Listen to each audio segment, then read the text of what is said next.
আল্লাহ তাবারাকা ওয়া তাআলা এই কথাটা বলছেন, লা তাকনাতু মির রাহমাতিল্লাহ, তোমরা আমার রহমত থেকে নিরাশ হইও না।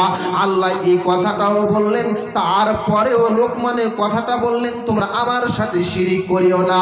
বন্ধুরে আমার, তাহলে কেন বলল যে তুমি আমার সাথে, তুমি আমার রহমত থেকে দূরে সরে যেও না, আর আল্লাহ আবার ওখানে বলছে আমার সাথে শিরিক করিও না? কেন শিরিক করিও না?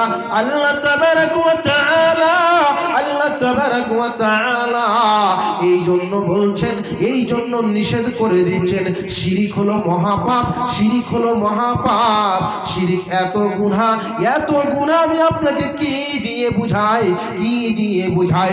আপনি যদি শিরিক করেন, আপনি যদি বিদআত করেন, তাহলে আল্লাহ তাবারাকা ওয়া তাআলা এবং আল্লাহ সুবহানাহু ওয়া তাআলার নবী মুহাম্মদুর রাসূলুল্লাহ সাল্লাল্লাহু আলাইহি ওয়াসাল্লামের বিরোধিতা করা হলো, চরম অন্যায় করা হলো।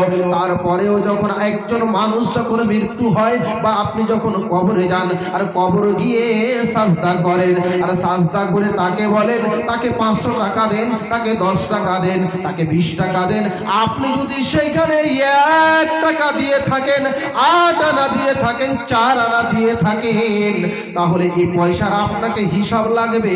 আপনাকে, আপনি যদি শিরিক করেন, আপনি যদি বিদআত করেন, তাহলে আল্লাহ তাবারাকা ওয়া তাআলার রহমতের আওতায় আপনি থাকতে না পারেন। আল্লাহ তাবারাকা ওয়া তাআলা বলছেন, ওই যে তার নবীজির মুহাম্মদুর রাসূলুল্লাহ সাল্লাল্লাহু আলাইহি ওয়াসাল্লাম বলে দিয়েছেন, যারা টাকনুর নিচে প্যান্ট পরবে, কম প্যান্ট পরবে, পায়জামা পরবে, তারা স্তনকে জাহান্নামে বানিয়ে নিল। এই জন্য আল্লাহ বলছেন, এরা আমার রহমতের ছায়ায় আওতায় থাকবে না, থাকবে না, থাকবে না।